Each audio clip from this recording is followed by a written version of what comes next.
नवंबर 2025 की vision IAS magazine में हम अर्थव्यवस्था के सभी महत्वपूर्ण टॉपिक्स को गहराई से कवर करने वाले हैं। वो टॉपिक्स जो आपके यूपीएससी सपने को हकीकत बनाने में अहम भूमिका निभाएंगे। सोचिए, एक गलती से आपका साल भर का मेहनत व्यर्थ न हो जाए, इसलिए इस सीरीज को पूरा देखें। Export promotion mission. अभी हाल ही में केंद्रीय मंत्रिमंडल ने निर्यात संवर्धन मिशन को हरी झंडी दिखाई है। इस मिशन की घोषणा सबसे पहले केंद्रीय बजट 2025-26 में की गई थी। इसके साथ ही सरकार ने निर्यातकों के लिए एक और बड़ी योजना, credit guarantee scheme for exporters, को भी मंजूरी दी है। निर्यात संवर्धन मिशन क्या है?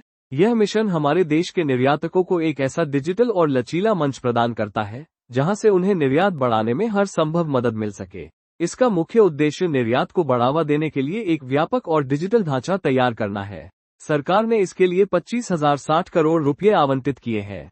यह मिशन अगले 6 वर्षों यानी वित्त वर्ष 2025-26 से 2030-31 तक चलेगा। इसमें उन क्षेत्रों पर विशेष ध्यान दिया जाएगा जिन्हें वैश्विक बाजार में बढ़ते टैक्स से नुकसान हुआ है, जैसे कपड़ा, चमड़ा, रत्न एवं आभूषण, इंजीनियरिंग सामान और समुद्री उत्पाद। मिशन की कार्यप्रणाली। यह मिशन 2 मुख्य उपयोजनाओं के माध्यम से काम करेगा। निर्यात प्रोत्साहन। इसका लक्ष्य निर्यातकों को सस्ता कर्ज दिलाना है ताकि वे नए देशों के बाजारों में अपना सामान बेच सकें। निर्यात दिशा। यह निर्यातकों को अंतर्राष्ट्रीय बाजार के लिए तैयार करने पर केंद्रित है। इसमें सामान की क्वालिटी सुधारना, ब्रांडिंग करना, वेयरहाउसिंग और लॉजिस्टिक्स जैसी सुविधाएं शामिल है। इसे विदेश व्यापार महानिदेशालय द्वारा लागू किया जाएगा। इस मिशन की आवश्यकता क्यों पड़ी? पुरानी योजनाओं का आधुनिकीकरण। पहले से चल रही कई छोटी छोटी योजनाओं को अब इसी मिशन के तहत जोड़कर आधुनिक बनाया जाएगा। लॉजिस्टिक्स और बुनियादी ढांचा।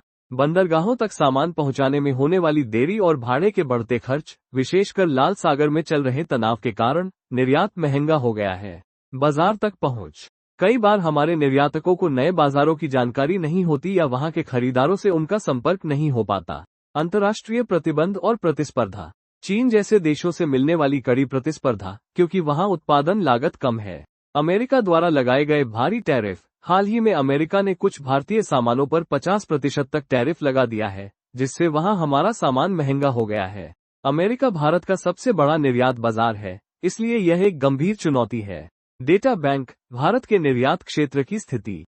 वित्त वर्ष 2024-25 में कुल जीडीपी में निर्यात का योगदान 21% है। निर्यात आधारित उद्योगों में 4.5 करोड़ से अधिक लोग प्रत्यक्ष या अप्रत्यक्ष रूप से कार्यरत हैं। भारत के कुल निर्यात में एमएसएमई क्षेत्र का योगदान लगभग 45% है। वैश्विक वस्तुओं और सेवाओं के निर्यात में भारत की हिस्सेदारी लगभग 2.5% है। निर्यात परिदृश्य को मजबूत करने के लिए अन्य सरकारी पहल। सरकार ने केवल मिशन ही नहीं, बल्कि एक पूरा इकोसिस्टम तैयार किया है। विदेशी व्यापार और निर्यात प्रोत्साहन। नई विदेश व्यापार नीति 2023 ई-कॉमर्स और हाईटेक उत्पादों जैसे उभरते क्षेत्रों पर ध्यान केंद्रित करती है। साथ ही ROSCTL योजना के माध्यम से फार्मा और रसायन जैसे क्षेत्रों को करों में छूट दी जा रही है। व्यापार में सुगमता। सरकार ने लगभग 42,000 अनुपालनों को कम किया है और व्यापार प्रक्रियाओं को सरल बनाने के लिए 3,800 प्रावधानों को अपराध की श्रेणी से बाहर कर दिया है। नेशनल सिंगल विंडो सिस्टम जैसी डिजिटल पहल से मंजूरियां लेना अब और आसान हो गया है। बुनियादी ढांचा और लॉजिस्टिक्स। पीएम गतिशक्ति और राष्ट्रीय लॉजिस्टिक्स नीति के माध्यम से माल की आवाजाही को तेज और सस्ता बनाया जा रहा है। ई-कॉमर्स और डिजिटल व्यापार। ICEGATE डिजिटल प्लेटफॉर्म के जरिए सीमा शुल्क प्रक्रियाओं को पूरी तरह डिजिटल और पारदर्शी बनाया गया है। निर्यात बढ़ाने के लिए और क्या किया जा सकता है? मुक्त व्यापार समझौते। यूरोप और मध्य एशिया के साथ चल रही FTA वार्ताओं को जल्द अंतिम रूप देकर बाजार तक पहुंच आसान बनाई जानी चाहिए। MSME को सशक्त बनाना। छोटे उद्योगों को अंतर्राष्ट्रीय प्रदर्शनियों में भाग लेने के लिए प्रोत्साहित करना और उन्हें निर्यात दस्तावेजों और मानकों का प्रशिक्षण देना जरूरी है। नवाचार और मूल्य संवर्धन। एपीडा द्वारा शुरू किया गया भारती जैसा प्लेटफॉर्म युवा उद्यमियों के लिए नए अवसर पैदा करेगा। राष्ट्रीय व्यापार नेटवर्क। एक ऐसा एकीकृत डिजिटल प्लेटफॉर्म बनाने का प्रस्ताव है जो सीमा शुल्क, बैंकों और बंदरगाहों को एक सिस्टम में जोड़ दे, जिससे लेन देन की लागत कम हो सके। निर्यातकों के लिए क्रेडिट गारंटी योजना। जैसा कि हमने पहले चर्चा की थी, कैबिनेट ने इस विशेष योजना को भी मंजूरी दी है ताकि निर्यातकों को पैसों की कमी न हो। उद्देश्य, निर्यातकों की तरलता बढ़ाना और वैश्विक प्रतिस्पर्धा में सुधार करना। वित्तीय सहायता। इसके तहत 20,000 करोड़ रुपए तक का अतिरिक्त कोलेटरल मुक्त ऋण दिया जाएगा, जिसकी 100% गारंटी एनसीजीटीसी द्वारा दी जाएगी। लाभार्थी इस योजना का लाभ एमएसएमई और बड़े निर्यातक दोनों उठा सकते हैं। कार्यान्वयन इसे वित्तीय सेवा विभाग द्वारा एनसीजीटीसी के माध्यम से लागू किया जाएगा। निष्कर्ष निर्यात संवर्धन मिशन बिखरी हुई योजनाओं को एक मंच पर लाकर भारत की वैश्विक स्थिति को मजबूत करने का एक ठोस प्रयास है। यदि हम लॉजिस्टिक्स और गुणवत्ता मानकों जैसी चुनौतियों को सफलतापूर्वक हल कर लेते हैं तो भारत निश्चित रूप से एक वैश्विक निर्यात हब बन जाएगा। अगर यह वीडियो आपको अपने आईएएस सपने के करीब ले जा रही है, अगर यह आपको वो कॉन्फिडेंस दे रही है जो आपको चाहिए, तो अभी लाइक का बटन दबाएं, क्योंकि आपका एक लाइक हमें बताता है कि हम सही रास्ते पर हैं और आपको बेहतर कंटेंट बनाने की ताकत देता है। मैन्युफैक्चरिंग इन इंडिया हाल ही में नीति आयोग के फ्रंटियर टेक्नोलॉजी हब ने की और डेलोयट के साथ मिलकर एक 10 वर्षीय रोडमैप जारी किया है, जिसका शीर्षक है reimagining manufacturing India's roadmap to global leadership in advanced manufacturing. ये रिपोर्ट बताती है कि आने वाले दशक में भारत उन्नत विनिर्माण में कैसे दुनिया का नेतृत्व कर सकता है। रोडमैप की मुख्य विशेषताएं। ये रोडमैप मुख्य रूप से फ्रंटियर टेक्नोलॉजी यानी आधुनिक तकनीक के इस्तेमाल पर जोर देता है। प्रमुख तकनीकें इसमें आर्टिफिशियल इंटेलिजेंस और मशीन लर्निंग, उन्नत सामग्री, डिजिटल ट्विन्स और रोबोटिक्स को आधार बनाया गया है। सेक्टर विशिष्ट दृष्टिकोण इस रोडमैप में 13 प्राथमिकता वाले क्षेत्रों की पहचान की गई है, जिनमें इलेक्ट्रॉनिक्स, सेमीकंडक्टर, फार्मास्यूटिकल्स और हरित ऊर्जा प्रमुख है। तकनीकी एकीकरण का लाभ। आई और मशीन लर्निंग, गुणवत्ता नियंत्रण और मशीनों के रखरखाव के लिए। डिजिटल ट्विन्स, फैक्ट्री के वातावरण को वास्तविक समय में समझने और सुधारने के लिए। रोबोटिक्स और ऑटोमेशन, उत्पादन में सटीकता और सुरक्षा बढ़ाने के लिए। भारत के लिए विनिर्माण का महत्व क्या है? आर्थिक संतुलन, ये श्रम को कम उत्पादकता वाली खेती से निकालकर उच्च उत्पादकता वाले गैर कृषि कार्यों की ओर ले जाता है, जो सेवा क्षेत्र अकेले नहीं कर पाया। रोजगार सृजन, विनिर्माण क्षेत्र में बैकवर्ड और फॉरवर्ड लिंकेज सबसे मजबूत होते हैं। इसका अर्थ है कि यहाँ पैदा होने वाला हर एक प्रत्यक्ष रोजगार अप्रत्यक्ष रूप से कई अन्य नौकरियां भी पैदा करता है। सामरिक स्वायत्तता, रक्षा, सेमीकंडक्टर और फार्मा जैसे क्षेत्रों में आत्मनिर्भरता भारत की सुरक्षा के लिए जरूरी है। कोविड-19 ने हमें सिखाया कि दवाओं के कच्चे माल और मेडिकल उपकरणों के लिए दूसरे देशों पर निर्भर रहना कितना जोखिम भरा हो सकता है। क्षेत्रीय संतुलन, विनिर्माण के जरिए विकास को महानगरों से निकालकर टियर 2 और टियर 3 शहरों तक पहुंचाया जा सकता है। उदाहरण के लिए, सरकार का सूक्ष्म एवं लघु उद्यम क्लस्टर विकास कार्यक्रम ग्रामीण और पिछड़े जिलों में रोजगार पैदा करने पर केंद्रित है। भारतीय विनिर्माण क्षेत्र की मुख्य चुनौतियां। फंडिंग और तकनीक की कमी, सरकार और उद्योग दोनों ही स्तर पर आधुनिक तकनीकों के लिए निवेश की कमी है। नीति आयोग की रिपोर्ट के अनुसार, यदि हमने इन तकनीकों को नहीं अपनाया तो 2035 तक वैश्विक विनिर्माण में भारत की हिस्सेदारी घटकर मात्र 2.5% रह सकती है। अनुसंधान एवं विकास में कम निवेश, भारत अपनी जीडीपी का केवल 0.64% ही R&D पर खर्च करता है, जबकि चीन लगभग 2.5% खर्च कर रहा है। नवाचार के बिना हम वैश्विक बाजार में टिक नहीं सकते। बड़े होने से डरते उद्योग, कड़े नियमों और करों के कारण एमएसएमईएस छोटा बने रहने में ही अपना फायदा देखती है, जिससे रोजगार और उत्पादन की क्षमता सीमित हो जाती है। वर्तमान में विनिर्माण उत्पादन का लगभग 35.5% हिस्सा इन्हीं एमएसएमईएस से आता है। सेवा बनाम विनिर्माण असंतुलन, भारत ने पूर्वी एशियाई देशों की तरह विनिर्माण आधारित विकास के बजाय सीधे सेवा आधारित विकास का रास्ता चुना। जहां सेवा क्षेत्र जीडीपी में 55% योगदान देता है, वहीं यह विनिर्माण की तुलना में बहुत कम रोजगार पैदा करता है। कम श्रम उत्पादकता, आईएलओ के अनुसार भारत में प्रति कार्य घंटा जीडीपी मात्र $8 है, जो हमें दुनिया में 133वें स्थान पर रखता है। असमान वितरण, विनिर्माण का लाभ पूरे देश को नहीं मिल रहा है। केवल शीर्ष 5 राज्य ही देश के कुल विनिर्माण मूल्यवर्धन का लगभग 54% हिस्सा संभालते हैं। विनिर्माण को बढ़ावा देने के लिए सरकारी पहल। मेक इन इंडिया, इसका लक्ष्य 2025 तक जीडीपी में विनिर्माण की हिस्सेदारी को 25% तक ले जाना और 10 करोड़ रोजगार पैदा करना है। पीएलआई योजना, 14 प्रमुख क्षेत्रों के लिए शुरू की गई इस योजना में कंपनियों को अतिरिक्त बिक्री के आधार पर वित्तीय प्रोत्साहन दिया जाता है। राष्ट्रीय लॉजिस्टिक्स नीति, इसका उद्देश्य लॉजिस्टिक्स लागत को जीडीपी के 8% तक लाना है। सेमीकंडक्टर मिशन, भारत को इलेक्ट्रॉनिक्स हब बनाने के लिए सरकार प्रोजेक्ट लागत का 50% तक प्रोत्साहन के रूप में दे रही है। पीएम गतिशक्ति, $5 ट्रिलियन अर्थव्यवस्था के लक्ष्य को पाने के लिए मल्टीमोडल और लास्ट माइल कनेक्टिविटी पर जोर दिया जा रहा है। राष्ट्रीय औद्योगिक कॉरिडोर कार्यक्रम, इसके तहत देशभर में 32 आधुनिक औद्योगिक क्षेत्र विकसित किए जा रहे हैं। निष्कर्ष, विनिर्माण क्षेत्र की पूरी क्षमता का उपयोग करने के लिए भारत को भूमि, श्रम और कर नियमों में समन्वित सुधार करने होंगे। साथ ही R&D में निवेश और फ्रंटियर तकनीकों को अपनाकर ही हम आत्मनिर्भर भारत के सपने को सच कर सकते हैं। PT 365 की पूरी और गहन एनालिसिस वाली वीडियो बहुत जल्द हमारे चैनल पर आने वाली है। कल्पना कीजिए, परीक्षा में कोई महत्वपूर्ण कट इश्यू मिस हो गया तो कितना दुख होगा। ऐसा ना हो, इसके लिए अभी चैनल को सब्सक्राइब कर लें और बेल आइकन दबा दें, ताकि हर अपडेट आपको सबसे पहले मिले और आपका सिलेक्शन एक कदम करीब आ जाए। World inequality report 2026। हाल ही में वर्ल्ड इनइक्वालिटी लैब द्वारा विश्व असमानता रिपोर्ट 2026 जारी की गई है। ये रिपोर्ट वैश्विक स्तर पर धन और आय के वितरण में मौजूद गहरी खाई को उजागर करती है। वैश्विक संपत्ति की हिस्सेदारी, दुनिया की सबसे अमीर 10% आबादी के पास कुल संपत्ति का लगभग 75% हिस्सा है। इसके विपरीत निचली 50% आबादी के पास मात्र 2% संपत्ति है। आय का विभाजन, आय के मामले में भी स्थिति चिंताजनक है। शीर्ष 10% कमाने वाले शेष 90% लोगों की कुल आय से भी अधिक कमाते हैं। वहीं दुनिया की सबसे गरीब आधी आबादी की कुल वैश्विक कमाई में हिस्सेदारी 10% से भी कम है। जलवायु असमानता, कार्बन उत्सर्जन में भारी अंतर। वैश्विक स्तर पर गरीब आधी आबादी निजी पूंजी से संबंधित कार्बन उत्सर्जन के केवल 3% के लिए जिम्मेदार है, जबकि सबसे अमीर 10% लोग लगभग 77% उत्सर्जन के लिए जिम्मेदार है। जोखिम का असमान वितरण। यहाँ विडंबना यह है कि जो लोग सबसे कम उत्सर्जन करते हैं, वे ही जलवायु परिवर्तन के झटकों और खतरों के प्रति सबसे अधिक संवेदनशील है। प्रणालीगत वैश्विक वित्तीय असमानता, अत्यधिक विशेषाधिकार। वर्तमान वैश्विक वित्तीय प्रणाली अमीर अर्थव्यवस्थाओं को सस्ता कर्ज लेने और विदेशी निवेश पर अधिक रिटर्न पाने की अनुमति देकर असमानता को और बढ़ावा देती है।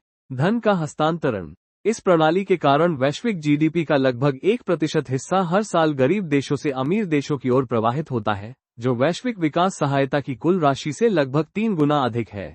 असमानता का मापन। Gini index. ये 0 से 100 के बीच होता है और मापता है कि किसी अर्थव्यवस्था में आय का वितरण पूर्ण समानता से कितना विचलित है। गिनी इंडेक्स 0 का अर्थ है पूर्ण समानता और 100 का अर्थ है पूर्ण असमानता। इसे सामान्यतः लोरेंज वक्र के माध्यम से परिभाषित किया जाता है। कुज़नेट्स अनुपात। यह ऊपरी वर्ग को होने वाली आय और निचले वर्ग को होने वाली आय के बीच का अनुपात है। यह अनुपात जितना अधिक होगा, असमानता उतनी ही अधिक मानी जाएगी। पाल्मा अनुपात। ये कुज़नेट्स अनुपात का ही एक उदाहरण है। ये शीर्ष 10% आबादी की आय के हिस्से को सबसे निचली 40% आबादी की आय के हिस्से से विभाजित करके निकाला जाता है। भारत में असमानता की स्थिति। आय की उच्च असमानता। भारत में कुल राष्ट्रीय आय का 58% हिस्सा शीर्ष 10% कमाने वालों की जेब में जाता है। इसके विपरीत देश की निचली 50% आबादी के पास राष्ट्रीय आय का मात्र 15% हिस्सा ही पहुंच पाता है। संपत्ति की चरम असमानता। यदि हम धन या संपत्ति की बात करें, तो भारत के सबसे अमीर 10% लोगों के पास देश की कुल संपत्ति का लगभग 65% हिस्सा है। इसमें भी चौंकाने वाला तथ्य यह है कि शीर्ष 1% आबादी अकेले ही देश की कुल संपत्ति का लगभग 40% हिस्सा अपने पास रखती है। उच्च असमानता के परिणाम। आर्थिक अक्षमता। जब एक बड़ी आबादी के पास बेहतर स्वास्थ्य, पोषण और शिक्षा की कमी होती है, तो देश की उत्पादकता घटती है और प्रतिभा का नुकसान होता है। उदाहरण के लिए NFHS 5 के अनुसार अनीमिया कार्यबल की भागीदारी को प्रभावित करती है, जिससे घरेलू आय कम होती है और आर्थिक विकास रुक जाता है। गरीबी का अंतर पीढ़ीगत जाल। असमान परिणाम असमान अवसरों को जन्म देते हैं। माता पिता की आय और शिक्षा सीधे तौर पर बच्चों के भविष्य को प्रभावित करती है, जिससे सामाजिक गतिशीलता कम हो जाती है। जलवायु कार्यवाही में बाधा। अमीरों द्वारा अत्यधिक उपभोग और कार्बन उत्सर्जन जलवायु परिवर्तन को बढ़ावा देते हैं, जिसका सबसे बुरा प्रभाव गरीबों पर पड़ता है। विकासशील देशों में प्रति व्यक्ति कार्बन उत्सर्जन कम होने के बावजूद जोखिम अधिक है। ऋण और संवेदनशीलता। कम आय वाले परिवारों को आर्थिक झटकों का सबसे अधिक खतरा होता है, जिससे वे कर्ज के जाल में फंस जाते हैं। कोविड-19 लॉकडाउन का प्रवासी श्रमिकों और रेहड़ी पटरी वालों पर प्रभाव इसका ज्वलंत उदाहरण है। लोकतंत्र और विश्वास का क्षरण। आर्थिक असमानता राजनीतिक असमानता में बदल जाती है। अमीर वर्ग नियमों को अपने पक्ष में मोड़ने की शक्ति रखता है, जिससे सामाजिक ध्रुवीकरण बढ़ता है। असमानता कम करने के लिए नीतिगत समाधान। Universal basic income. भारत में गरीबी दूर करने के लिए OBE एक प्रभावी समाधान हो सकता है। ये सार्वभौमिकता और बिना शर्त के सिद्धांतों पर आधारित है, जो हर नागरिक को न्यूनतम बुनियादी आय का अधिकार देता है और सीधे गरीबों की क्रय शक्ति बढ़ाता है। राजकोषीय और धन का पुनर्वितरण। प्रगतिशील कराधान। अमीर वर्ग पर अधिक कर लगाकर सार्वजनिक वस्तुओं के लिए संसाधन जुटाना असमानता को कम करता है। Global minimum wealth tax. अत्यधिक अमीर व्यक्तियों के लिए एक वैश्विक मानक प्रभावी कर व्यवस्था लागू करना आवश्यक है। लैंगिक समानता नीतियां। बिना वेतन वाले काम का मूल्य। घरेलू और देखभाल के कार्यों को मान्यता देना। किफायती बाल देखभाल और लिंग तटस्थ पितृत्व अवकाश प्रदान करना जरूरी है। श्रम बाजार में निष्पक्षता। समान वेतन कानूनों को कड़ाई से लागू करना और कार्यस्थल पर भेदभाव के खिलाफ सुरक्षा मजबूत करना। जलवायु नीति और स्वामित्व सुधार। अमीर वर्ग की संपत्तियों पर उनके कार्बन कंटेंट के आधार पर प्रगतिशील कार्बन टैक्स लगाना और उच्च कार्बन निवेशों पर कड़े नियम बनाना। निष्कर्ष और भारत की प्रगति। विश्व बैंक के अनुसार भारत का गिनी इंडेक्स 25.5 है, जो इसे आय समानता के मामले में वैश्विक स्तर पर चौथे स्थान पर रखता है। भारत में अत्यधिक गरीबी 2022-23 में घटकर 2.3% रह गई है और 2011-23 के बीच लगभग 17.1 करोड़ लोग अत्यधिक गरीबी से बाहर निकले हैं। इसमें सरकार की प्रमुख योजनाओं की बड़ी भूमिका रही है, जैसे पीएम जन धन योजना, प्रत्यक्ष लाभ हस्तांतरण, आयुष्मान भारत, प्रधानमंत्री गरीब कल्याण अन्न योजना। कोर्सेज टैब से आप विजन आईएएस मैगजीन 2025 की सभी वीडियो हिंदी और इंग्लिश दोनों भाषाओं में देख सकते हैं। Implementation of labour codes. हाल ही में श्रम और रोजगार मंत्रालय ने संसद द्वारा पारित 4 श्रम संहिताओं को प्रभावी बना दिया है। ये संहिताएं 21 नवंबर 2025 से पूरे देश में लागू हो गई है। मुख्य तथ्य। ये संहिताएं 29 पुराने केंद्रीय श्रम कानूनों को समाहित कर बनाई गई है। इनका उद्देश्य कानूनों को सरल बनाना, व्यापार में सुगमता लाना और श्रमिकों को बेहतर सुरक्षा देना है। 4 श्रम संहिताएं कौन सी हैं? मजदूरी संहिता। ये सभी के लिए न्यूनतम मजदूरी और समय पर भुगतान सुनिश्चित करती है। औद्योगिक संबंध संहिता। ये ट्रेड यूनियनों, औद्योगिक विवादों और हड़ताल से संबंधित नियमों को आधुनिक बनाती है। सामाजिक सुरक्षा संहिता। ये गिग और प्लेटफॉर्म वर्कर्स तक सामाजिक सुरक्षा का विस्तार करती है। व्यावसायिक सुरक्षा, स्वास्थ्य और कार्यदशा संहिता। ये कार्यस्थल पर श्रमिकों के स्वास्थ्य और सुरक्षा मानकों को तय करती है। भारत का श्रम कानून ढांचा। संवैधानिक प्रावधान।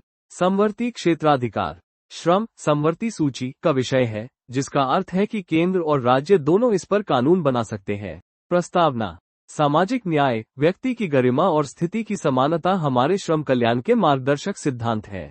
राज्य के नीति निर्देशक तत्व। अनुच्छेद 39, पुरुषों और महिलाओं दोनों के लिए समान कार्य के लिए समान वेतन। अनुच्छेद 41, बेरोजगारी, बुढ़ापे और बीमारी की स्थिति में काम और शिक्षा का अधिकार। अनुच्छेद 42, कार्य की न्यायोचित और मानवीय स्थितियां तथा मातृत्व सहायता सुनिश्चित करना। अनुच्छेद 43, सभी श्रमिकों के लिए एक निर्वाह मजदूरी और शिष्ट जीवन स्तर। अनुच्छेद 43A, उद्योगों के प्रबंधन में श्रमिकों की भागीदारी। मौलिक अधिकार। अनुच्छेद 16, सार्वजनिक रोजगार में अवसर की समानता। अनुच्छेद 19, संघ या यूनियन बनाने का अधिकार। अनुच्छेद 23, मानव तस्करी और जबरन श्रम का निषेध। अनुच्छेद 24 के 14 वर्ष से कम उम्र के बच्चों का खतरनाक उद्योगों में काम करने पर रोक। श्रम शक्ति के आंकड़े। LFPR, भारत में कुल श्रम शक्ति भागीदारी दर 59.6% रही है। असंगठित क्षेत्र। भारत के लगभग 90% श्रमिक अभी भी असंगठित क्षेत्र में कार्यरत हैं, जिन्हें अब इन संहिताओं के माध्यम से सुरक्षा मिलेगी। महिला भागीदारी। 2023-24 के दौरान महिला श्रम शक्ति भागीदारी दर बढ़कर 41.7% हो गई है, जो महिला सशक्तिकरण की दिशा में एक बड़ा बदलाव है। संस्थागत तंत्र। श्रम और रोजगार मंत्रालय, यह मुख्य निकाय है जो श्रमिकों के हितों की रक्षा के लिए नीतियां बनाता है। लेबर ब्यूरो, ये औद्योगिक विवादों, छटनी, मजदूरी और काम करने की स्थितियों पर डेटा प्रकाशित करता है। यह विभिन्न श्रम अधिनियमों के कामकाज का मूल्यांकन भी करता है। मुख्य श्रम आयुक्त, इसका काम औद्योगिक विवादों को सुलझाना, श्रम कानूनों को लागू करना और केंद्र सरकार के तहत श्रमिकों के कल्याण को बढ़ावा देना है। कर्मचारी राज्य बीमा योजना, यह 1948 के अधिनियम के तहत एक बीमा प्रणाली है। ये बीमारी, मातृत्व, विकलांगता और काम के दौरान मृत्यु होने पर चिकित्सा सहायता प्रदान करती है। यह उन इकाइयों को कवर करता है जहां कर्मचारी 21,000 रुपये प्रति माह तक कमाते हैं। कर्मचारी भविष्य निधि संगठन, ये दुनिया के सबसे बड़े सामाजिक सुरक्षा संगठनों में से एक है। इसमें कर्मचारी और नियोक्ता दोनों वेतन का एक निश्चित हिस्सा भविष्य के लिए जमा करते हैं। श्रम सुधारों की आवश्यकता क्यों? अनुपालन को सरल बनाना। कानूनों की भारी संख्या के कारण व्यवसायों के लिए उनका पालन करना कठिन हो जाता था। सुधारों से ईज ऑफ डूइंग बिजनेस बढ़ेगा। पुराने कानूनों का आधुनिकीकरण। कई कानून जैसे मजदूरी भुगतान अधिनियम 1936 अंग्रेजों के जमाने के थे, जो आज की तकनीक और आर्थिक वास्तविकताओं के साथ फिट नहीं बैठते थे। सार्वभौमिक कवरेज की कमी। भारत के 90% श्रमिक असंगठित क्षेत्र में है। पारंपरिक कानूनों में उन्हें सामाजिक सुरक्षा का लाभ नहीं मिल पाता था। नए कार्य रूपों को पहचानना। आज की अर्थव्यवस्था में गिग और प्लेटफॉर्म वर्क तेजी से बढ़ रहा है। नीति आयोग के अनुसार 2020-21 में लगभग 77 लाख श्रमिक गिग इकोनॉमी में शामिल थे। कुछ महत्वपूर्ण शब्दावलियां। गिग वर्कर वो व्यक्ति जो पारंपरिक नियोक्ता कर्मचारी संबंधों से बाहर काम करता है। प्लेटफॉर्म वर्कर जिनका काम ऑनलाइन ऐप या डिजिटल प्लेटफॉर्म पर आधारित होता है। उदाहरण ओला, उबर, जोमेटो या स्विगी के कर्मचारी। एग्रीगेटर यह एक डिजिटल मध्यस्थ है जो खरीदारों और विक्रेताओं को जोड़ता है।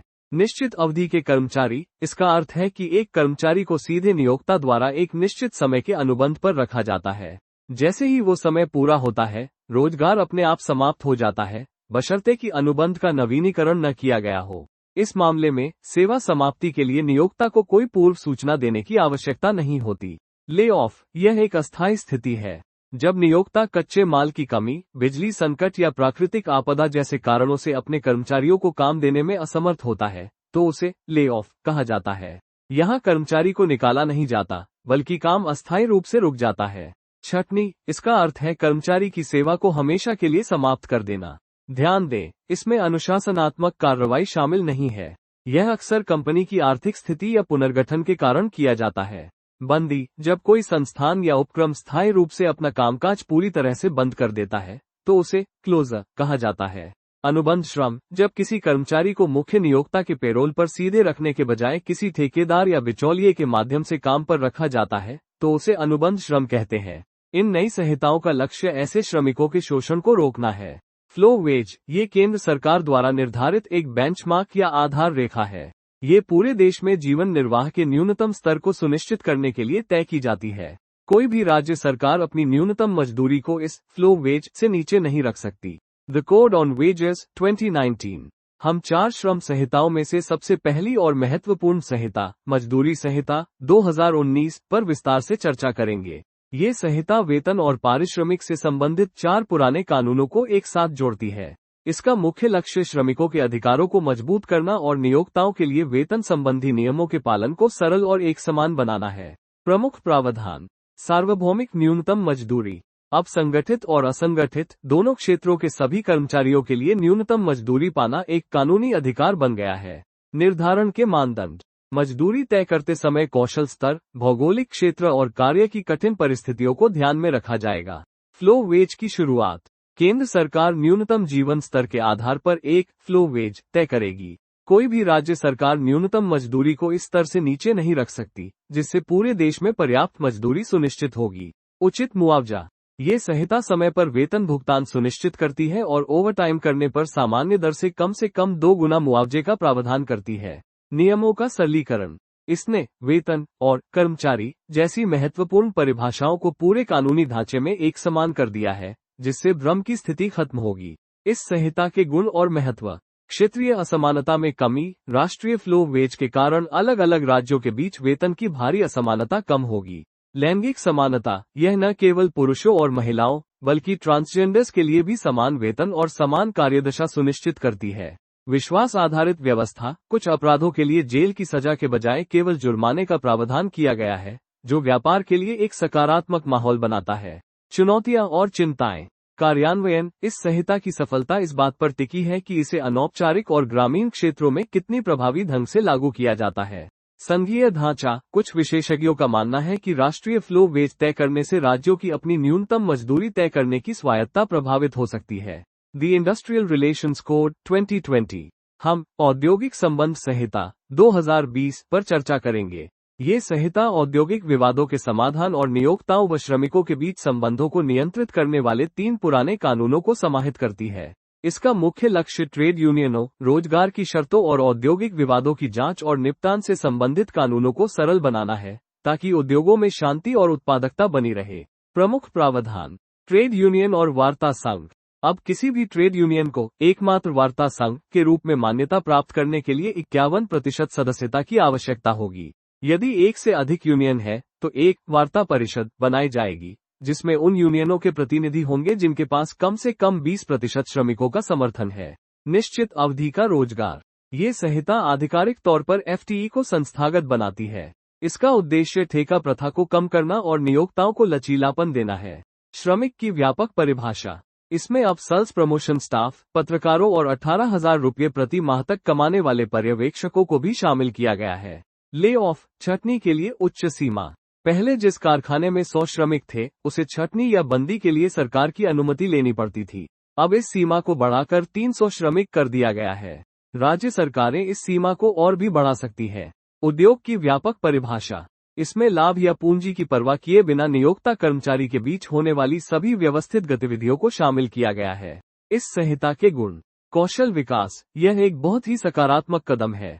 छंटनी किए गए प्रत्येक श्रमिक के लिए नियोक्ता को 15 दिनों के वेतन के बराबर राशि पुनः कौशल निधि में देनी होगी, ताकि श्रमिक को फिर से प्रशिक्षित किया जा सके। सरल विवाद समाधान। 20 या अधिक श्रमिकों वाले संस्थानों के लिए आंतरिक शिकायत निवारण समितियों की स्थापना अनिवार्य की गई है, जिससे विवादों का निपटारा फैक्ट्री स्तर पर ही हो सके। चिंताएं और कमियां। हायर एंड फायर की नीति। 300 श्रमिकों की उच्च सीमा से डर है कि कंपनियां बिना किसी सरकारी निगरानी के आसानी से श्रमिकों को निकाल सकेंगी। स्थायी स्थायीपन। विशेषज्ञों को डर है कि एफटीई के कारण स्थायी नौकरियों की जगह छोटे अवधि के अनुबंध ले लेंगे, जिससे रोजगार की सुरक्षा कम होगी। सामूहिक सौदेबाजी की शक्ति का कमजोर होना। 51% की उच्च सीमा से छोटी यूनियनें हाशिए पर जा सकती हैं, जिससे श्रमिकों की अपनी बात मनवाने की सामूहिक शक्ति कम हो सकती है। The code on social security 2020। हम श्रम सुधारों की सबसे महत्वपूर्ण कड़ी, सामाजिक सुरक्षा संहिता 2020 पर चर्चा करेंगे। ये संहिता 9 पुराने सामाजिक सुरक्षा कानूनों को मिलाकर बनाई गई है और आधुनिक भारत के उभरते कार्यबल के लिए एक सुरक्षा कवच की तरह है। इसका मुख्य लक्ष्य सामाजिक सुरक्षा के दायरे को बढ़ाना है, ताकि न केवल संगठित क्षेत्र बल्कि असंगठित क्षेत्र, गिग और प्लेटफॉर्म वर्कर्स को भी पेंशन, बीमा और स्वास्थ्य लाभ मिल सके। प्रमुख प्रावधान। गिग और प्लेटफॉर्म वर्कर्स की पहचान। भारत के कानून में पहली बार गिग वर्कर्स और प्लेटफॉर्म वर्कर्स को कानूनी रूप से परिभाषित किया गया है। एग्रीगेटर्स का योगदान। जोमेटो या उबर जैसी कंपनियों को अपने वार्षिक टर्नओवर का 1% से 2% सामाजिक सुरक्षा कोष में योगदान देना होगा। ईएसआईसी का विस्तार। अब कर्मचारी राज्य बीमा पूरे भारत में लागू होगा। पहले ये केवल अधिसूचित क्षेत्रों तक सीमित था। 10 से कम कर्मचारियों वाले संस्थान भी आपसी सहमति से इसमें शामिल हो सकते हैं। खतरनाक व्यवसायों और वृक्षारोपण श्रमिकों के लिए इसे अनिवार्य कर दिया गया है। वेतन की एक समान परिभाषा। अब वेतन में मूल वेतन, महंगाई भत्ता और रिटेनिंग भत्ता शामिल होगा। ये सुनिश्चित किया गया है कि कुल पारिश्रमिक का कम से कम 50% हिस्सा वेतन माना जाए, ताकि ग्रेच्युटी और पेंशन की गणना सही तरीके से हो सके। निश्चित अवधि के कर्मचारियों के लिए ग्रेच्युटी।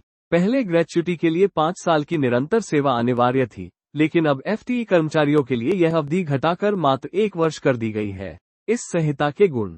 असंगठित श्रमिकों के लिए राष्ट्रीय डेटाबेस। ये संहिता असंगठित श्रमिकों के लिए एक राष्ट्रीय डिजिटल प्लेटफॉर्म बनाने का प्रावधान करती है, जहां उनके पंजीकरण और कौशल का विवरण होगा। व्यापक सुरक्षा कवच। ये पहली बार संगठित और असंगठित दोनों क्षेत्रों को एक ही कानून के तहत सुरक्षा प्रदान करने का प्रयास है। चिंताएं और कमियां। फंडिंग तंत्र में स्पष्टता की कमी। सामाजिक सुरक्षा कोष के लिए पैसा कहां से आएगा और उसका प्रबंधन कैसे होगा, इस पर अभी भी पूर्ण स्पष्टता की आवश्यकता है। सार्वभौमिक सुरक्षा का अभाव। सामाजिक सुरक्षा अभी भी संस्थान के आकार पर निर्भर है। छोटे संस्थानों के लिए यह अभी भी स्वैच्छिक है, जिससे कई श्रमिक सुरक्षा से बाहर रह सकते हैं। The Occupational Safety, Health and Working Conditions Code 2020। हम श्रम सुधारों की अंतिम और चौथी कड़ी, व्यावसायिक सुरक्षा, स्वास्थ्य और कार्यदशा संहिता 2020 पर चर्चा करेंगे। ये संहिता 13 पुराने केंद्रीय कानूनों को एक साथ लाती है और इसका सीधा संबंध कार्यस्थल पर आपके जीवन और स्वास्थ्य की सुरक्षा से है। इसका लक्ष्य दोहरी भूमिका निभाना है। एक तरफ श्रमिकों के अधिकारों और सुरक्षित कार्यदशाओं की रक्षा करना और दूसरी तरफ उद्योगों के लिए एक व्यापार अनुकूल विनियामक वातावरण तैयार करना। प्रमुख प्रावधान। एकीकृत पंजीकरण। इलेक्ट्रॉनिक पंजीकरण के लिए 10 कर्मचारियों की एक समान सीमा तय की गई है। खतरनाक कार्यों तक विस्तार। सरकार इस संहिता के प्रावधानों को किसी भी ऐसे संस्थान पर लागू कर सकती है जहां केवल एक कर्मचारी भी खतरनाक या जीवन के लिए जोखिम भरे काम में लगा हो। प्रवासी श्रमिकों की व्यापक परिभाषा। अब अंतर्राज्यीय प्रवासी श्रमिक की परिभाषा में वे लोग भी शामिल हैं जो सीधे नियोक्ता द्वारा रखे गए हैं, ठेकेदार के माध्यम से आए हैं या स्वयं प्रवास करके आए हैं। महिला रोजगार। महिलाएं अब सभी प्रकार के संस्थानों में और रात के समय भी काम कर सकती हैं, बशर्ते उनकी सहमति हो और सुरक्षा के पुख्ता इंतजाम हो। संस्थागत निगरानी। सुरक्षा समिति। 500 से अधिक श्रमिकों वाली फैक्ट्रियों, 250 से अधिक वाले निर्माण कार्यों और 100 से अधिक वाले खदानों में नियोक्ता और श्रमिकों के प्रतिनिधियों वाली सुरक्षा समिति बनाना अनिवार्य है। कल्याण अधिकारी। जहां 250 या अधिक श्रमिक हैं, वहां एक वेलफेयर ऑफिसर की नियुक्ति अनिवार्य है। राष्ट्रीय सलाहकार बोर्ड। केंद्र सरकार एक त्रिपक्षीय बोर्ड बनाएगी जो पूरे देश के लिए सुरक्षा और स्वास्थ्य मानकों को तय करेगा। अनुबंध श्रम। अब यह नियम उन ठेकेदारों पर लागू होंगे जिनके पास 50 से अधिक श्रमिक हैं। इस संहिता के गुण। श्रमिक अधिकारों की मजबूती। काम के घंटे प्रतिदिन 8 घंटे और सप्ताह में 48 घंटे तय किए गए हैं। पारदर्शिता और जवाबदेही। सभी श्रमिकों को औपचारिक नियुक्ति पत्र देना अनिवार्य कर दिया गया है। महिला श्रम शक्ति भागीदारी में वृद्धि। रात की पाली में काम करने की अनुमति और सुरक्षा मानकों से महिलाओं के लिए रोजगार के अवसर बढ़ेंगे। चिंताएं और कमियां। कवरेज का कम होना। फैक्ट्री लाइसेंस के लिए सीमा बढ़ा दी गई है। इससे कई छोटी इकाइयां सुरक्षा नियमों के दायरे से बाहर हो सकती हैं। निगरानी में कमी। सेल्फ सर्टिफिकेशन की ओर झुकाव से नियमों के उल्लंघन की जानकारी छिपने का खतरा बढ़ सकता है। निष्कर्ष। ये नए श्रम कोड भारत के श्रम ढांचे में एक युगांतरकारी सुधार है। ये न केवल व्यापार को आसान बनाते हैं, बल्कि बदलते समय के साथ श्रमिकों के कल्याण, निष्पक्ष मजदूरी और पारदर्शिता को भी सुनिश्चित करते हैं। एक संतुलित अर्थव्यवस्था के लिए इन सुधारों का सही क्रियान्वयन ही सफलता की कुंजी है। इस प्लेलिस्ट से इस महीने की मैगजीन की सभी वीडियो एक साथ देखें। आपकी तैयारी को सुपरचार्ज करने के लिए।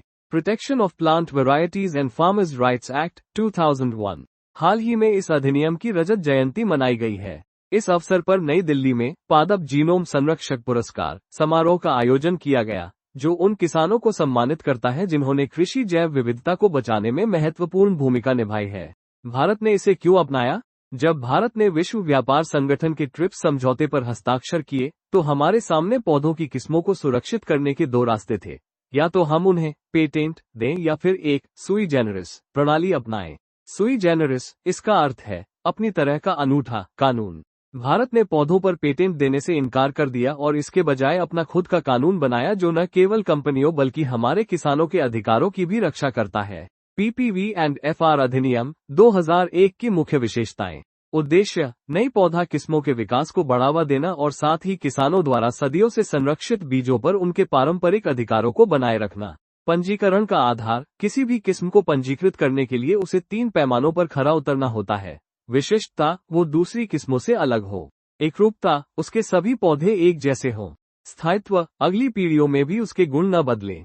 अधिनियम के तहत अधिकार, प्रजनकों के अधिकार। जिन्होंने नई किस्म विकसित की है, उन्हें उस बीज के उत्पादन, बिक्री, निर्यात और वितरण का विशेष अधिकार मिलता है।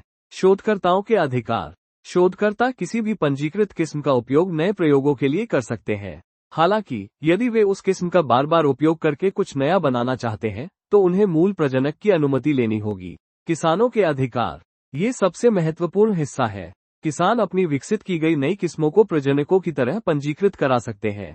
किसान अपने खेत में उगाई गई फसल के बीज को बचा सकते हैं, दोबारा बो सकते हैं, आपस में साझा कर सकते हैं या बेच सकते हैं, भले ही वो किस्म कानून द्वारा संरक्षित क्यों न हो।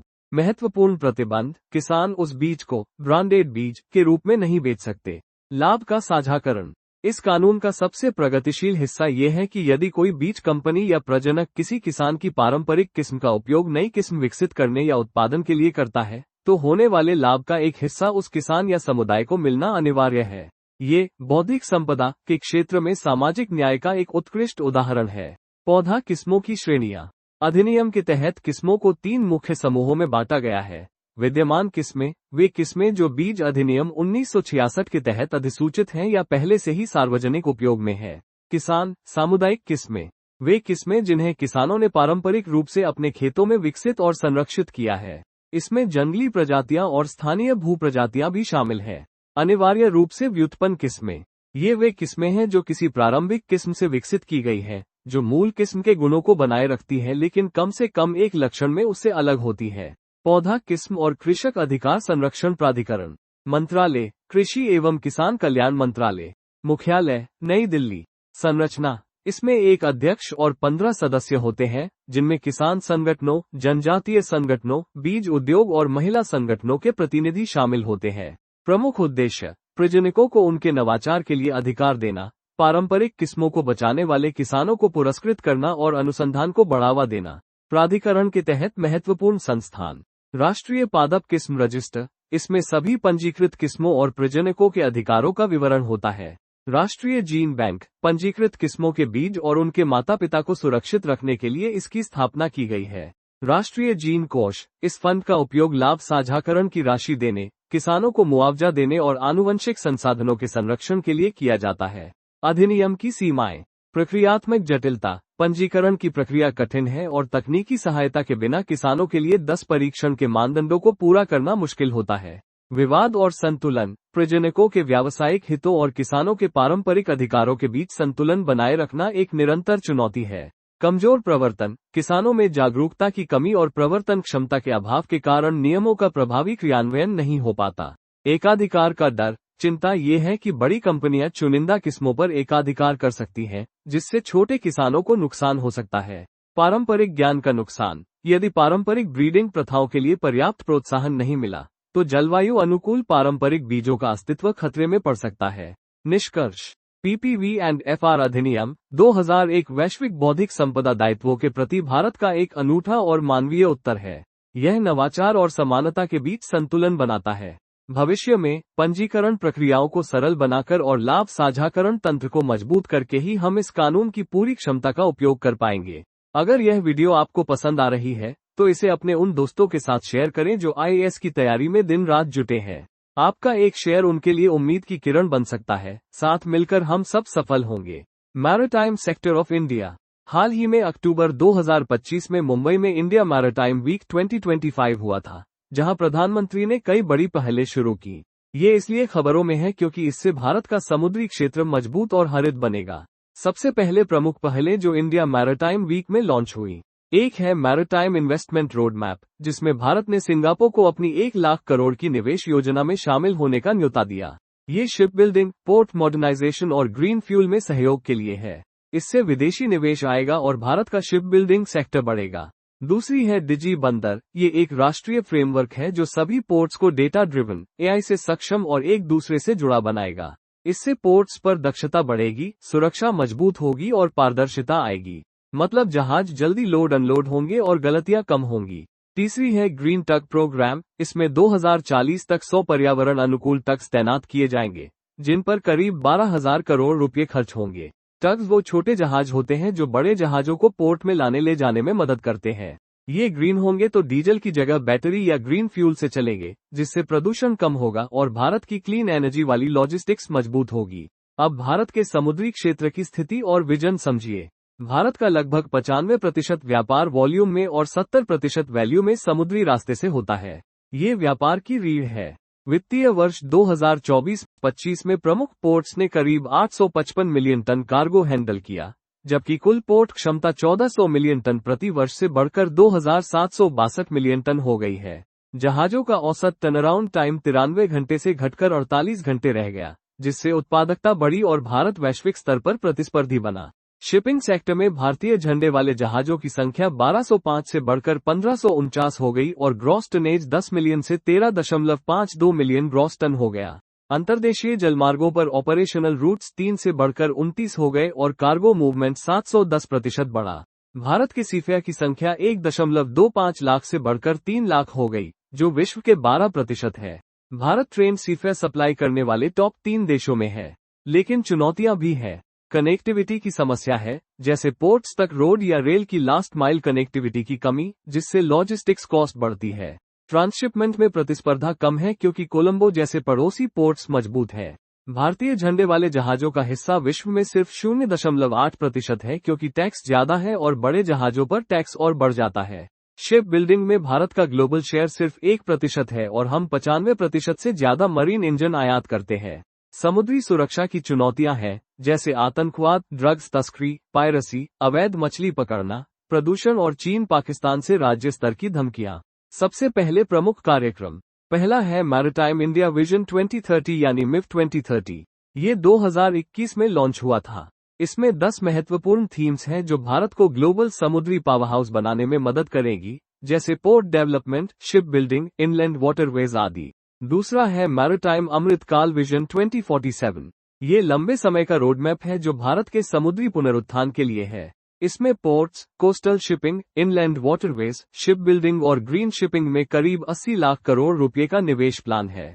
ये 2047 तक भारत को समुद्री क्षेत्र में विश्व लीडर बनाने का सपना है। तीसरा है सागरमाला कार्यक्रम। इसका फोकस लॉजिस्टिक्स कॉस्ट कम करना, व्यापार की दक्षता बढ़ाना और स्मार्टर, ग्रीनर ट्रांसपोर्ट नेटवर्क से रोजगार पैदा करना है।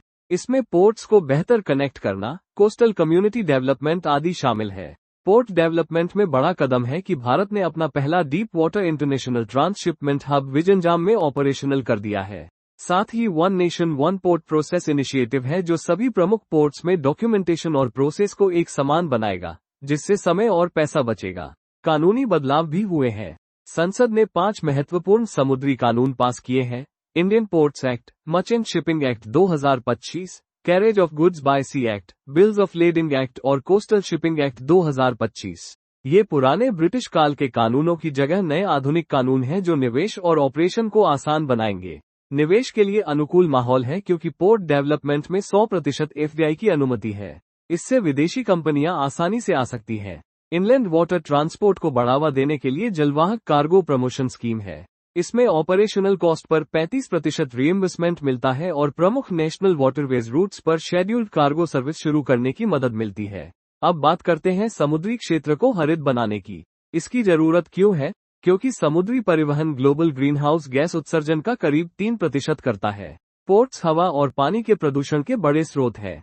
ये उत्सर्जन तटीय मैंग्रोव्स, लेगून, कोरल रीफ्स और बीचेस की जैव विविधता को नुकसान पहुंचाते हैं। साथ ही पारंपरिक शिपिंग आयातित हैवी फ्यूल ऑयल पर निर्भर है जिसकी कीमतें अस्थिर रहती हैं और भू राजनीतिक कारणों से प्रभावित होती है। अंतर्राष्ट्रीय समुद्री संगठन ने शिपिंग से CO2 उत्सर्जन 2030 तक 40% कम करने का लक्ष्य रखा है जो सस्टेनेबल डेवलपमेंट गोल से जुड़ा है। इनके लिए क्या उपाय है? इंडियन पोर्ट्स एक्ट 2025 में ग्लोबल ग्रीन नॉर्म्स का पालन अनिवार्य किया गया है। इसमें प्रदूषण कंट्रोल और डिजास्टर रेडीनेस के मजबूत प्रावधान है। ये MARPOL कन्वेंशन और बैलास्ट वाटर मैनेजमेंट से भी जुड़ा है। मैरिटाइम इंडिया विजन 2030 में रिन्यूएबल एनर्जी का इस्तेमाल बढ़ाना, हवा के उत्सर्जन कम करना, पानी का ऑप्टिमाइज यूज और सॉलिड वेस्ट मैनेजमेंट जैसे उपाय बताए गए हैं। हरित सागर ग्रीन पोर्ट गाइडलाइंस हैं जो भारतीय पोर्ट्स को सुरक्षित, कुशल, ग्रीन और सस्टेनेबल बनाने का पूरा फ्रेमवर्क देती है।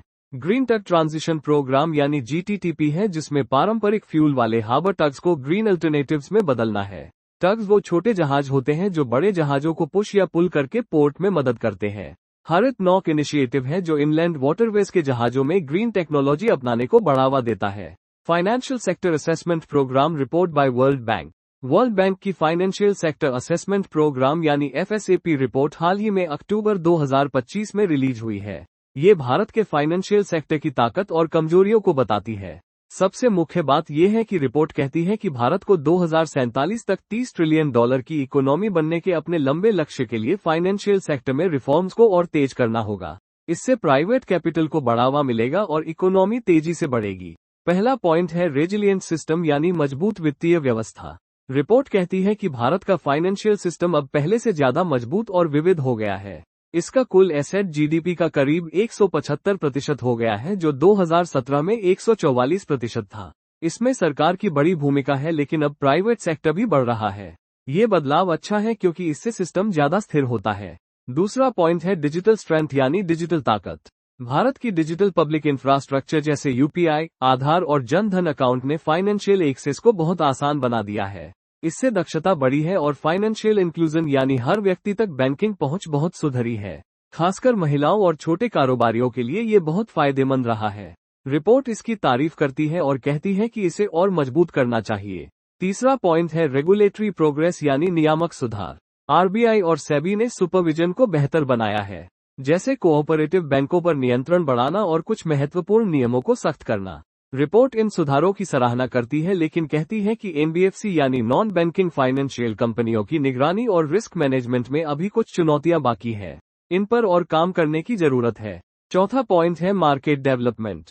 कॉर्पोरेट बॉन्ड मार्केट और इंफ्रास्ट्रक्चर फाइनेंसिंग अभी कम विकसित है। निवेशक ज्यादातर गवर्नमेंट सिक्योरिटीज में पैसा लगाते हैं क्योंकि वो सुरक्षित लगती है। इससे लंबे समय के प्रोजेक्ट्स के लिए फंडिंग मुश्किल होती है। पांचवा पॉइंट है टैक्स डिस्पैरिटीज यानी कर में असमानता। डेट और इक्विटी के बीच टैक्स ट्रीटमेंट अलग अलग है जिससे बॉन्ड मार्केट में लोग कम निवेश करते हैं। अगर इसे बराबर किया जाए तो बॉन्ड मार्केट और गहरा होगा। अब थोड़ा एफएसएपी के बारे में समझते हैं।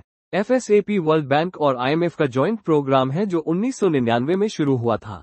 विकसित देशों में इसे सिर्फ आईएमएफ चलाता है लेकिन उभरती अर्थव्यवस्थाओं जैसे भारत में दोनों मिलकर करते हैं। भारत का पिछला एफएसएपी 2017 में हुआ था और ये नया वाला 2024 में असेसमेंट के बाद 2025 में आया है। इन प्लेलिस्ट से पिछले सभी महीनों की विजन आईएएस मैगजीन वीडियो देखें क्योंकि लगातार मेहनत ही सफलता की कुंजी है। Initial public offering. हाल ही में नवंबर 2025 में भारत के chief economic adviser V Anantha Nageswaran ने चिंता जताई है कि आईपीओ का इस्तेमाल अब ज्यादातर अर्ली स्टेज इन्वेस्टर्स के लिए एग्जिट रूट के रूप में हो रहा है, न कि कंपनी के लिए लंबे समय की कैपिटल जुटाने के साधन के रूप में। इससे पब्लिक मार्केट्स की असली भावना कमजोर हो रही है। 2025 में अब तक 84 कंपनियों ने आईपीओ से 1.30 लाख करोड़ रुपए जुटाए हैं, लेकिन इसमें से 64% हिस्सा ऑफर फॉर सेल यानी ओएफएस का है, जहां पुराने इन्वेस्टर्स अपना शेयर बेचकर निकल जाते हैं, कंपनी को नया पैसा नहीं मिलता। सबसे पहले आईपीओ क्या है? आईपीओ मतलब इनिशियल पब्लिक ऑफरिंग, यानी कोई प्राइवेट कंपनी पहली बार अपने शेयर्स को पब्लिक के सामने प्राइमरी मार्केट में बेचती है। इससे कंपनी प्राइवेट से पब्लिक कंपनी बन जाती है, यानी अब उसके शेयर स्टॉक एक्सचेंज पर ट्रेड हो सकते हैं। आईपीओ कंपनी के लिए फंड्स का सबसे बड़ा सोर्स है, वो भी लंबे समय या अनिश्चित काल के लिए, क्योंकि शेयर्स बेचकर मिला पैसा कंपनी को वापस नहीं करना पड़ता, सिर्फ डिविडेंड देना पड़ सकता है। अब आईपीओ के प्रकार। मुख्य 2 प्रकार है। पहला फिक्स्ड प्राइस इश्यू, जहां कंपनी शेयर की कीमत पहले से फिक्स कर देती है। दूसरा बुक बिल्डिंग इश्यू, जहां कोई फिक्स्ड प्राइस नहीं होती, बल्कि एक प्राइस बैंड होता है, जैसे 100 से 120 रुपये तक, और इन्वेस्टर्स बोली लगाते हैं, फिर डिमांड के हिसाब से फाइनल प्राइस तय होती है। भारत में ज्यादातर आईपीओ बुक बिल्डिंग वाले होते हैं। अगर हो सके तो वीडियो को लाइक करें और एक प्यारा सा कमेंट छोड़ें या अपना फेवरेट टॉपिक बताएं। आपके कमेंट्स हमें वो जोश देते हैं जो बेहतरीन वीडियो बनाने में लगाते हैं। आपका सपोर्ट ही हमारी सबसे बड़ी प्रेरणा है। Digital initiatives launch to modernise warehousing and boost PDS transparency. हाल ही में 18 नवंबर 2025 को consumer affairs, food and public distribution minister Pralhad Joshi ने इन इनिशिएटिव्स को लॉन्च किया है। इससे सप्लाई चेन की दक्षता बढ़ेगी, वेयरहाउस ऑपरेशंस मॉडर्न होंगे और पीडीएस में ट्रांसपेरेंसी आएगी, जिससे गरीबों तक राशन सही समय पर और सही मात्रा में पहुंचेगा। पहला है भंडारण 360। ये सेंट्रल वेयरहाउसिंग कॉर्पोरेशन यानी सीडब्ल्यूसी ने लॉन्च किया है। ये एक क्लाउड बेस्ड ईआरपी प्लेटफॉर्म है जो HR, finance, warehouse management, contract monitoring आदि को इंटीग्रेट करता है। फायदे क्या है? रियल टाइम मॉनिटरिंग होगी वेयरहाउस ऑपरेशंस की और सभी सीडब्ल्यूसी वेयरहाउस में स्टैंडर्डाइजेशन आएगा। इससे ऑपरेशंस तेज होंगे, गलतियां कम होंगी और फैसले जल्दी लिए जा सकेंगे। दूसरा है स्मार्ट एक्सिम वेयरहाउस सिस्टम। ये भी सीडब्ल्यूसी का है, खासकर कंटेनर फ्रेट स्टेशंस यानी सीएफएस या आईसीडी और जनरल वेयरहाउस के लिए। इसमें एआई, आईओटी, फास्टैग, ओसीआर या एएनपीआर और जीएनएसएस जैसी टेक्नोलॉजी यूज की गई है ताकि मुख्य प्रोसेस ऑटोमेट हो जाए। फायदे हैं गेट ऑटोमेशन और यार्ड मैनेजमेंट, कार्गो ट्रैकिंग और स्मार्ट इन्वेंटरी मैनेजमेंट। इससे आयात निर्यात में तेजी आएगी और सामान की ट्रैकिंग आसान होगी। तीसरा है अन्न दर्पण। ये फूड कॉर्पोरेशन ऑफ इंडिया यानी एफसीआई ने शुरू किया है। ये एक नया माइक्रो सर्विसेज बेस्ड और मोबाइल फर्स्ट प्लेटफॉर्म है जो पुराने डिपो ऑनलाइन सिस्टम की जगह लेगा। इसमें procurement, storage, movement, sales, labour और कॉन्ट्रैक्ट मैनेजमेंट सब इंटीग्रेटेड है। इससे रियल टाइम डैशबोर्ड्स मिलेंगे और फूड सप्लाई चेन में तेज फैसला लिया जा सकेगा। एफसीआई के लिए ये एक सिंगल सोर्स ऑफ ट्रुथ बनेगा। चौथा है आशा प्लेटफॉर्म। आशा का मतलब अन्न सहायता होलिस्टिक एआई सॉल्यूशन। ये department of food and public distribution ने लॉन्च किया है। ये एआई बेस्ड प्लेटफॉर्म है जहां लाभार्थी अपनी पसंद की भाषा में एआई एनेबल्ड कॉल्स के जरिए राशन डिस्ट्रीब्यूशन पर फीडबैक दे सकते हैं, जैसे राशन मिला या नहीं, क्वालिटी कैसी है या दुकान पर कोई समस्या तो नहीं। इससे ग्रीवांस रिजॉल्व तेज होगा और पीडीएस में ओवरसाइट बेहतर बनेगी। National industrial classification 2025। National industrial classification यानी NIC 2025। ये हाल ही में 18 नवंबर 2025 को सांख्यिकी एवं कार्यक्रम कार्यान्वयन मंत्रालय यानी मोस्पी ने जारी किया है। इससे GDP calculation, industrial growth tracking और पॉलिसी डिजाइन में मदद मिलती है। सबसे पहले NIC क्या है? NIC भारत में सभी आर्थिक गतिविधियों को कैटेगरी में बांटने का स्टैंडर्ड सिस्टम है। ये पहली बार 1962 में शुरू हुआ था और बदलती अर्थव्यवस्था के साथ अपडेट होता रहा है, जैसे 1970, 1987, 2004 और 2008 में।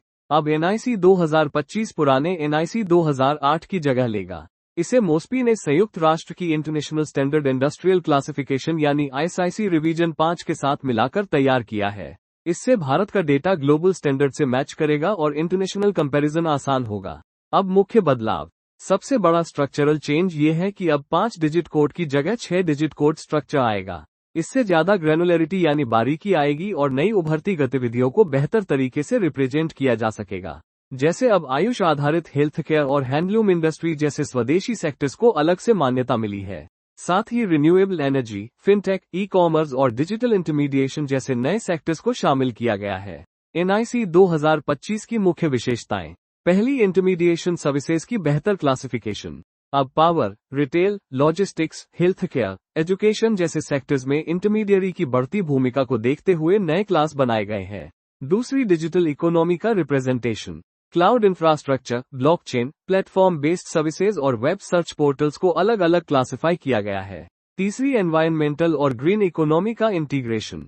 कार्बन कैप्चर, वेस्ट मैनेजमेंट और एनवायरमेंटल रेमीडिएशन जैसी गतिविधियों को ज्यादा कवरेज दी गई है जो सस्टेनेबल डेवलपमेंट गोल्स यानी SDG से मैच करती है। चौथी, ये क्लासिफिकेशन टेक्नोलॉजी एग्नोस्टिक है यानी गतिविधि को ट्रेडिशनल तरीके से किया जाए या मॉडर्न टेक्निक से, उस आधार पर फर्क नहीं किया जाता, सिर्फ प्रोडक्ट या सर्विस पर फोकस है। वीडियो के डिस्क्रिप्शन बॉक्स या एंड स्क्रीन से इस मैगजीन के बाकी पार्ट्स भी देखें। पूरा कवरेज मिस न करें।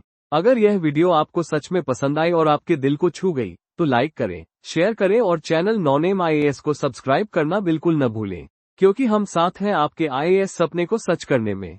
आपका सफल होना हमारा मिशन है।